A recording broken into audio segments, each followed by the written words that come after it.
to understand what is known as covers. Then we'll come to minimal cover, because covers again, is quite lengthy, and instead we go for minimal cover. Fine. So what is covers? So observe carefully. From now on, things are going to be a bit difficult, and based upon these covers, minimal cover, etc., we will be actually designing algorithms for 3NF, which preserves dependency, and also BCNF, which preserves the dependency. That means if we apply the algorithm, we don't need to actually cross check. We need to simply we will simply get the decomposed relations which preserves automatically the dependency. Okay, so that is the advantage, right? So what is covers? Covers, it's a reduced set of FDs that are representatives of F plus. Now this is what I said. Now F plus here, in this case, it's very small relation where we have very few attributes and set of FDs are very less. Imagine you have many attributes and the number of FDs are so large, maybe 100 FDs, let's take. So if you calculate F plus, you may get thousands of FDs. So normally what happens, F plus is too large, but can we find representatives? That means only a set of FDs which would cover F plus. See, we don't need to talk to everybody, but we need to talk only the representatives of a larger group, right? So it is quite common. For example, instead of talking to the whole class, which may have 50 students as the strength, I can simply talk to the class representative, CR. We have only 2 CRs, so that's a bit easier. Interacting with just 2 people, compare that with interacting with 50 people or 50 students. So obviously we have advantage of just getting this reduced number, right? So that's exactly what we have here, where assuming what are the representatives of F plus?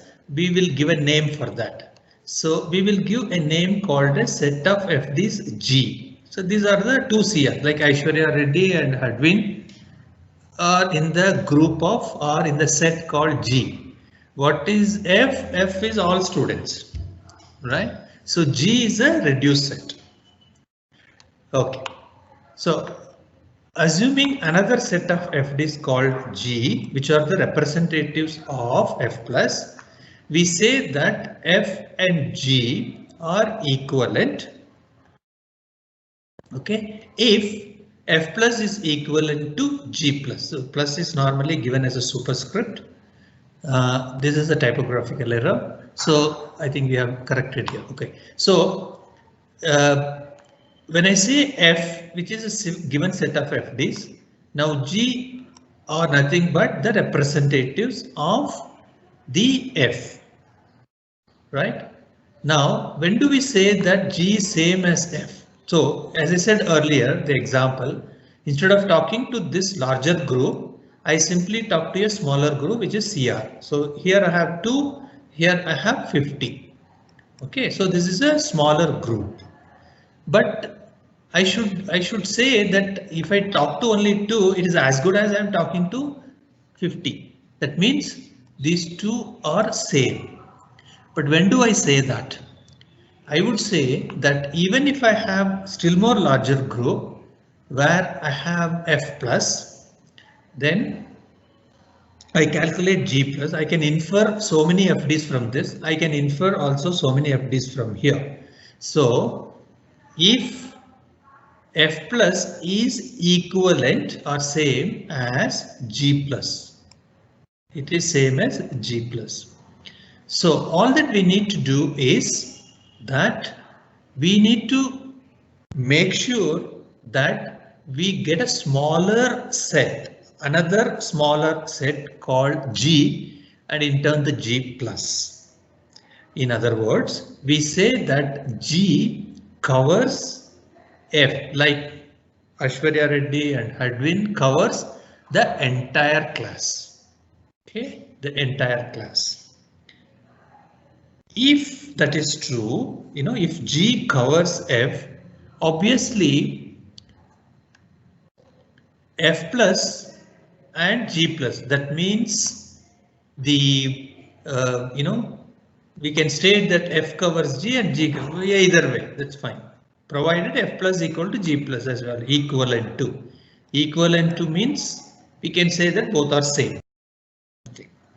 So we say that if G covers, when we say that G covers F, if every FD in G is also in F plus, when F plus is same as G plus, we can say that F covers G and also G covers F. So essentially, what we are trying to do here is that we are trying to get a reduced set of F, we call it as G, and but that alone is not sufficient for us in order to make sure that it preserves the dependency. So we should also get F plus from F and G plus from G, and we say that if both are same, like F plus and G plus are same, that means the original also has the same set of FDs between F and G. In other words, G covers F or G plus covers F plus, or both are equivalent. So what is the meaning of equivalent or equivalence? So there are different types of equivalence that you will study even in the last module in the transaction processing, especially in concurrent transaction processing. And C language also has got some kind of equivalence. So the word equivalence is used quite in different places quite often, if not often, at least in some specific places, in order to say that the equivalent concepts or equivalent results of these one group and the other group has to be maintained. So what we have here is that G and G plus are the representatives of the original set of FDs and inferred FDs. So how to get this covers? That is again a problem, because we have to get a reduced set. Like, how do we get the class representatives? Maybe we will put some conditions, some parameters, and say that okay, these two people are ideal to have act as representatives of the entire class. They will represent the class. It is something like we elect the representatives, maybe MLAs or MPs. Okay, so on several parameters. So we say that these people are going to sit in assembly or parliament representing some constituencies. That means a larger group of people, lakhs of people. So everybody cannot go and sit in parliament. Obviously, only the representatives are sent, right? 140 or 500 people constitutes the entire nation or entire country. So they are the representatives. That's enough. It's as good as that all are there. Okay. So similarly here, how to get this cover? That means G and G plus. Okay. So let us just understand this concept with some examples. So we have F1 with 2 FDs and F2 with 2 more FDs. As per our definition, every FD in F1, every FD in F1 is also in F2 plus, right? If so, then we can say that both. This is something like I'm trying to find out whether these two FDs are equivalent, like F1 and F2 are equivalent, right? So, I just calculate F2 plus. So A arrow B arrow. So through the transitiveness, we can say that A arrow C is inferred from this. So F2 plus is this. So are we getting these FDs covered here? Yes, A arrow B is there, A arrow C is there. That's enough. So though directly it's not there, but indirectly we say that F2 plus actually covers F1. Or in other words, F1 covers F2 or F2 covers F1. In other words, both are equivalent. So I can say that this is maybe the F and this may be the G. So about two set of FDs, that's all. So naming convention is for general definition. Afterwards, I can have F1, F2 or F3, F4, anything. So basically, we are trying to check whether this covers the other or one FD, I mean set covers the other. But it's not directly checked, but by picking up the F2 plus or G plus, etc. Now similarly here, let's take F3 and F4. So these are the two FDs given. Now, do we conclude that both F3 and F4 are equivalent, or F4 covers F3 or F3 covers F4? Okay, right. That we'll see later, you know, A arrow C is not there directly here. Maybe A arrow C can be inferred here, so that is there. So this is done. C arrow B is there, done. B arrow C is there, done. Actually it covers, right? So because if I calculate F4 plus, I am getting inferred FD as A arrow C, and F3 is equivalent to F4, or F3 covers, I'm sorry, F4 covers F3. So like this, we have to find out the covers, sorry, the closure, and then try to check whether these two are equivalent. But this again is a problem, because again we have to calculate, you know, F plus and then try to check it, all these kinds of things. Now that's not so easy, because F plus again generates lot, or G plus again generates lot of FDs. So what do? So we go for minimal cover, right? So what is minimal cover? Minimal cover is a set of FDs. F is minimal and can be represented as a set of FDs G if it satisfies the following conditions. That is the problem. Now these three conditions are very, very crucial. Now after this we will go for how to calculate minimal cover, because once we get the minimal cover, then this concept will be used in the normalization algorithm. So minimal cover itself is an algorithm. It has so many steps, and this will be used as a sub function or sub algorithm in the main algorithm of 3NF or BCNF. So covers, minimal cover, and how to find this. Okay. So here the meaning of minimal cover, let me repeat, a set of FDs, F is minimal and can be represented as a set of FDs G. That means G covers F, and it has to be minimal. It's not maximum, or simply all types of inferred FDs are put. No. Now we need to get only the minimal set of FDs, provided it satisfies these three conditions. So what are these three conditions? Let's take one by one. Every FD in G has a single attribute on it. It's very simple. Now, supposing even if you have multiple attributes on right hand side, say X arrow, Y Z, using Armstrong decomposition rule. Okay, this is the opposite of union.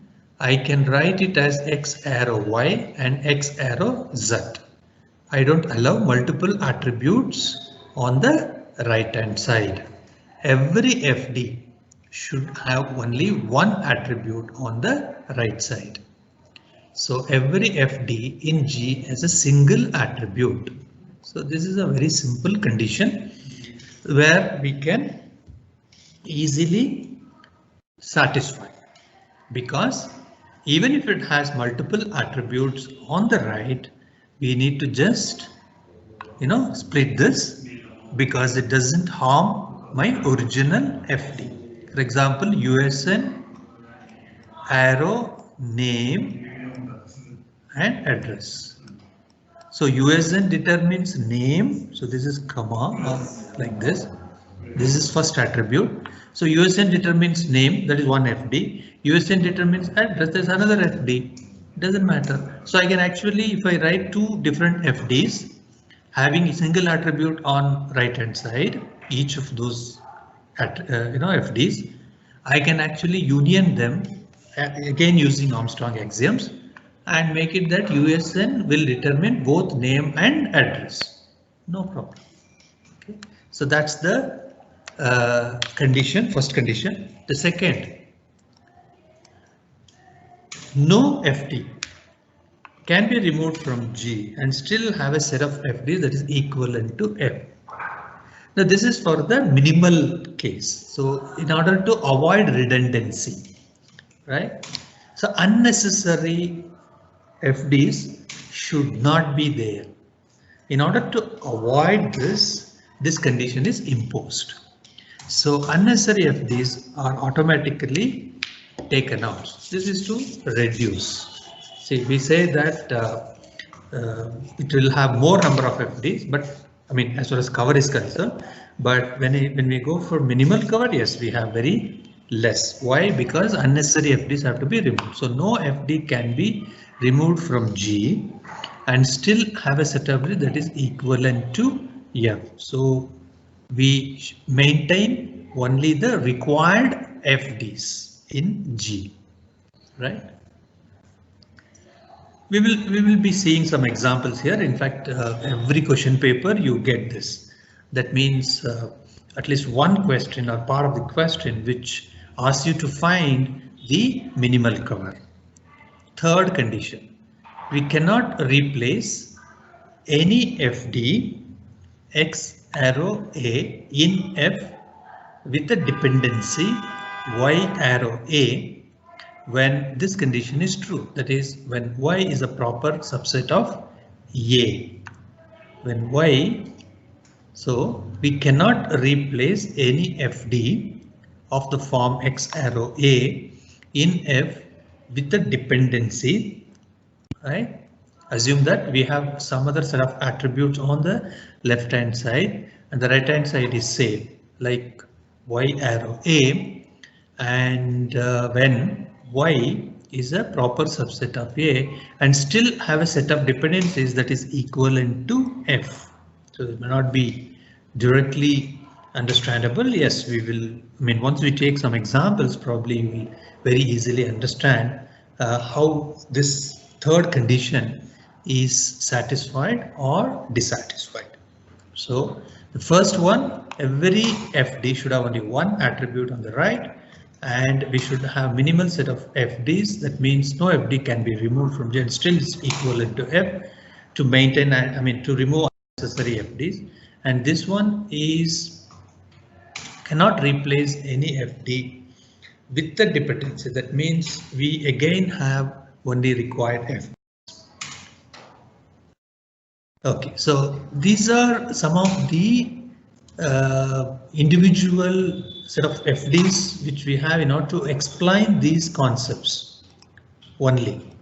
Then we'll see how to find the minimal cover from a given set of FDs. So what we have here is only to understand these 3 points, because we will see both examples contain, of the FDs which violates one of these conditions or multiple conditions, and how to repair that, how to resolve these problems, or it becomes a minimal cover or it satisfies the conditions.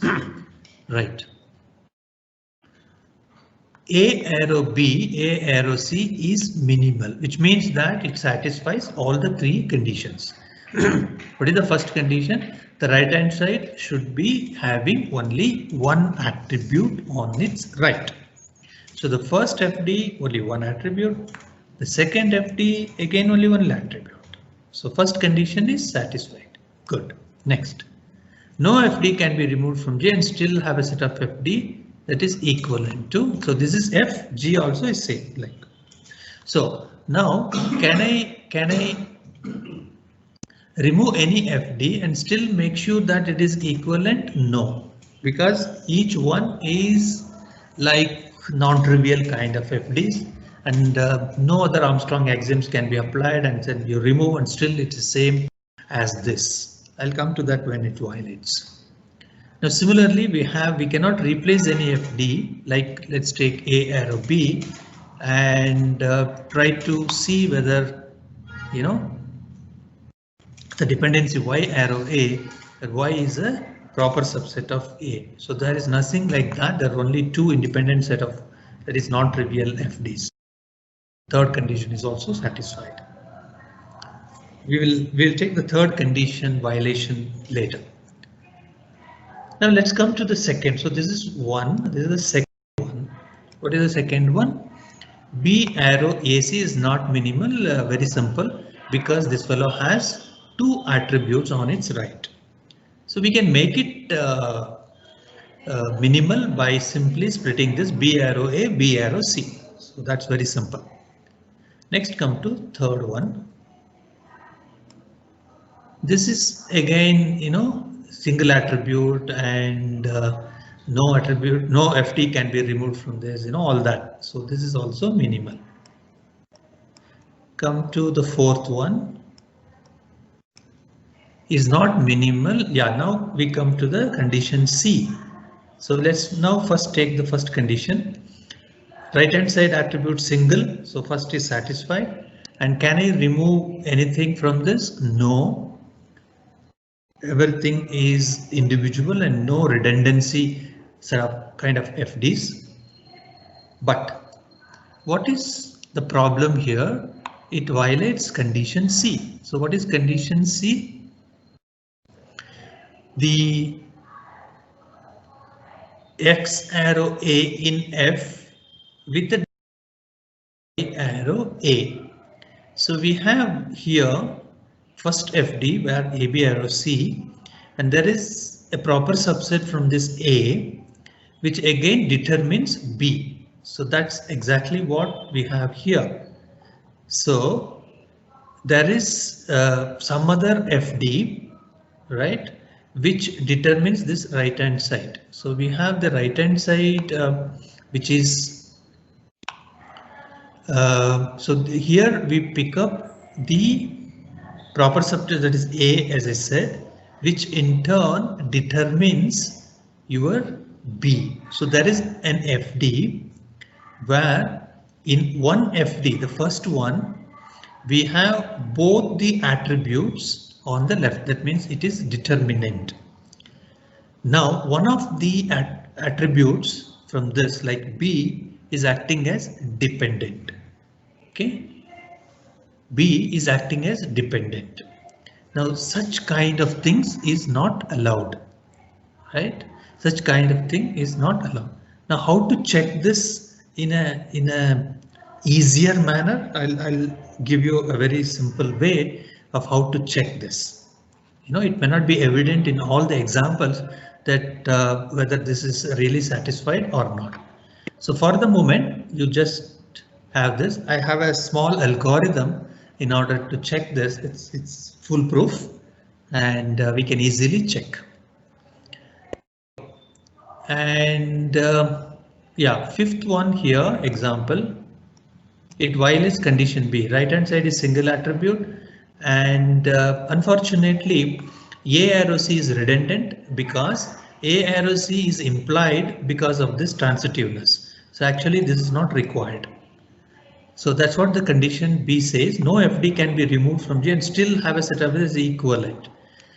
That means, see, I cannot remove B arrow C, I cannot remove A arrow B because it's not going to be same. But even if I remove this, it's going to infer, So I don't need the extra this one. FD, which would cause unnecessarily the maximal number. So we are looking for minimal number of FDs. Okay, so now these are the ways by which we can understand the three conditions. First one, right hand side should have only one attribute. Second one is that unnecessary or redundant FD should not be there, like this one. So no FD can be removed. We need to have each and every FD which is very strong. And the third one is like this, as we have already said. Okay, now let us go for this, like the reverse. That means what I told you, if you remove this, the same example you have taken, A arrow B, B arrow C, A arrow C, because this is violating condition B, if I remove that, automatically I'll get the minimal cover. So A arrow B, B arrow C is the minimal cover of this. Okay, and similarly this one, A, B arrow C, A arrow B, see, you have to be very careful that many beginners make a mistake. When I say AB arrow C,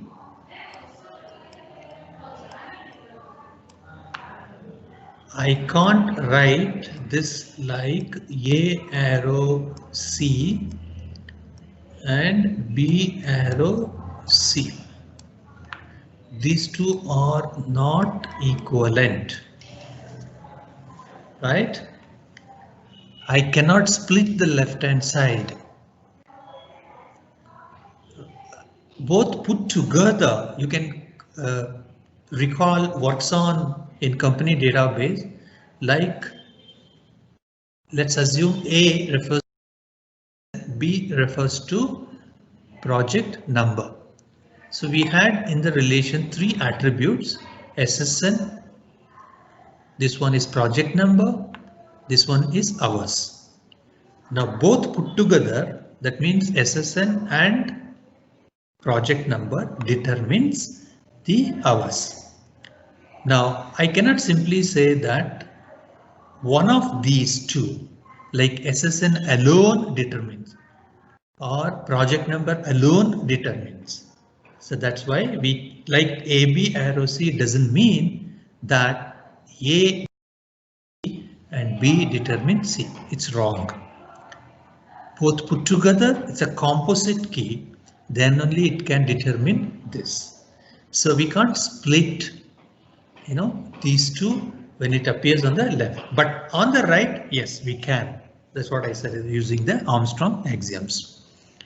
Okay, so how do we know whether this can be reduced? That's the idea, whether this could be reduced. If at all we have corresponding FD like A arrow B and A arrow C. So in which case I can say that this is enough. That means these two FDs are enough in order to cover this. So we don't require AB arrow C and A arrow B, but this is done mainly because of the fact that we have this A arrow B because of this FD, right? There is a dependency between these two itself, right? But here in my example, like SSN and project number, SSN alone doesn't determine the project number, okay? Because the same SSN might work on different projects and many employees may work on the same project. So we have seen that in company database, ER diagram and the subsequent relational schema as well. So what happens here is that if at all there is some dependency, then it's fine. Like in this case, if it is not, then this may not be true, reduce. So how to get this from this? How to get the minimal cover of this? How do I say, or how do I get this? That you have to wait. We'll see how to derive this minimal cover from the given set of FDs. We have very shortcut method for this. Okay, so putting all these 3 points in the form of a pseudo code or algorithm, we have these 4 steps. So what are these 4 steps? Let us initialize the entire set of FDs to G, because we don't know how we are going to reduce this or get the minimal cover. So to start with, assume that, okay, now I can just write, we are given a relation R with a set of attributes A1, A2, up to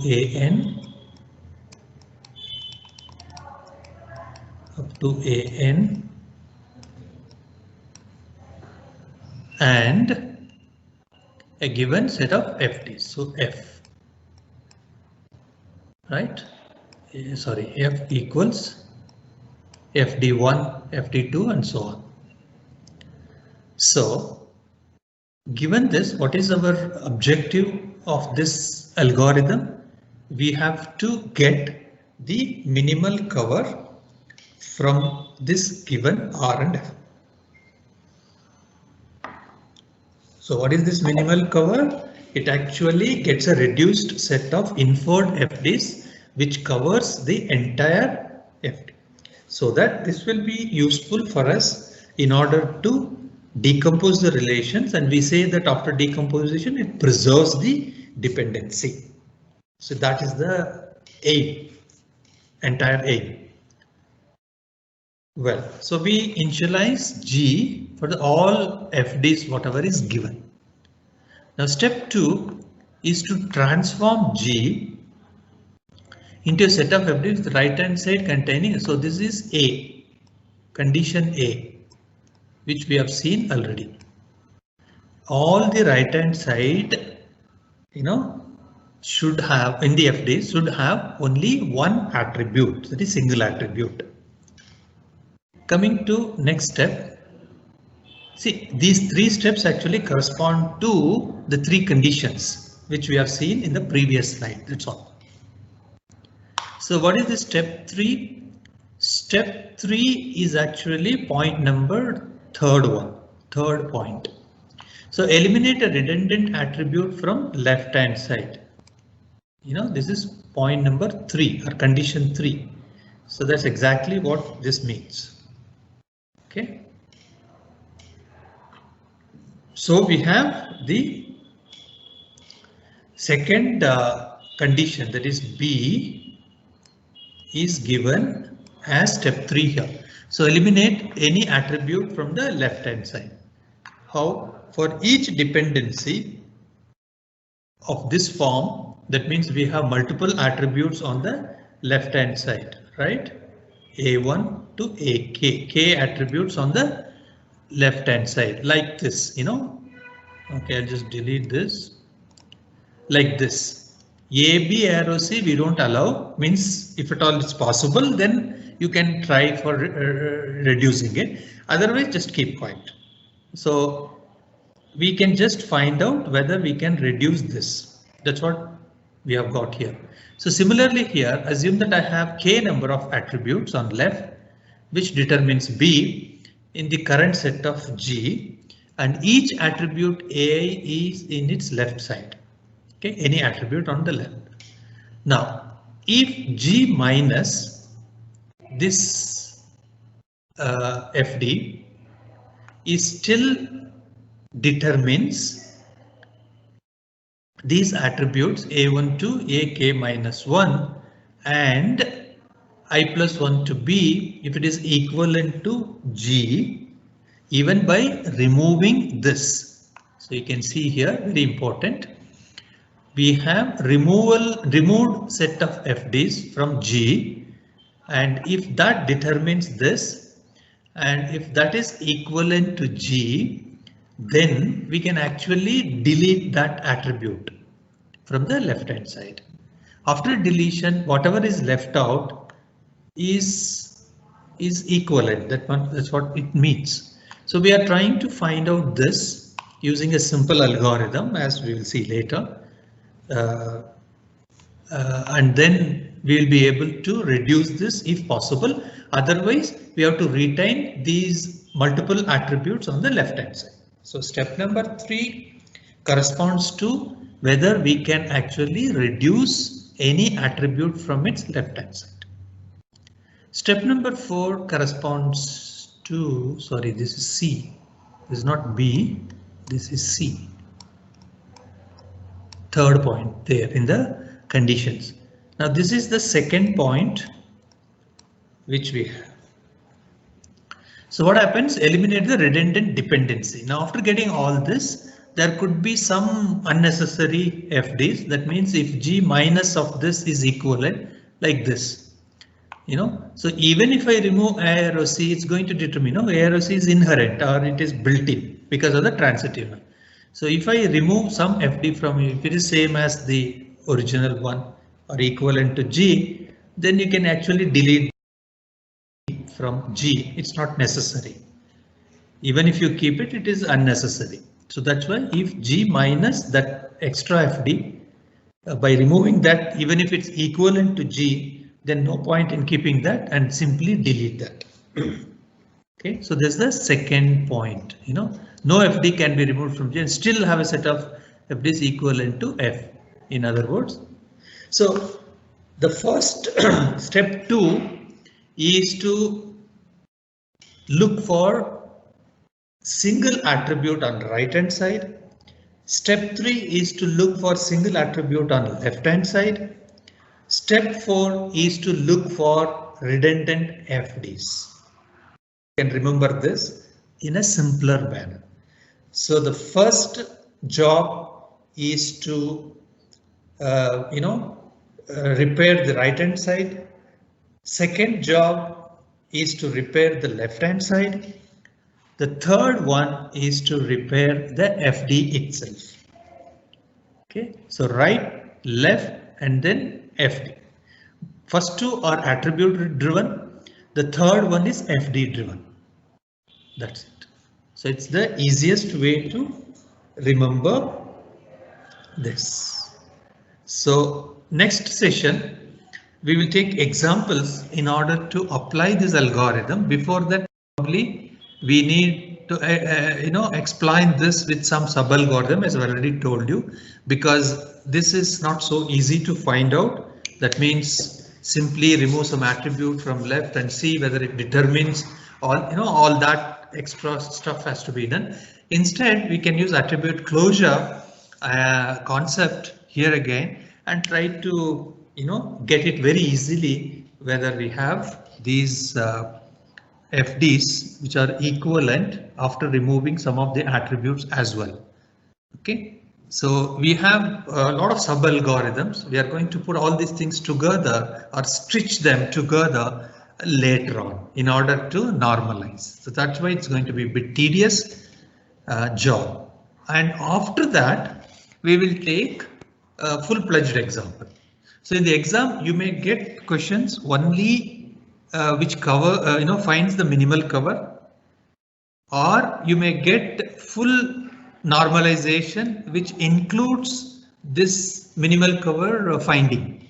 Okay, so both are possible. Okay, now any doubts? So thanks for watching.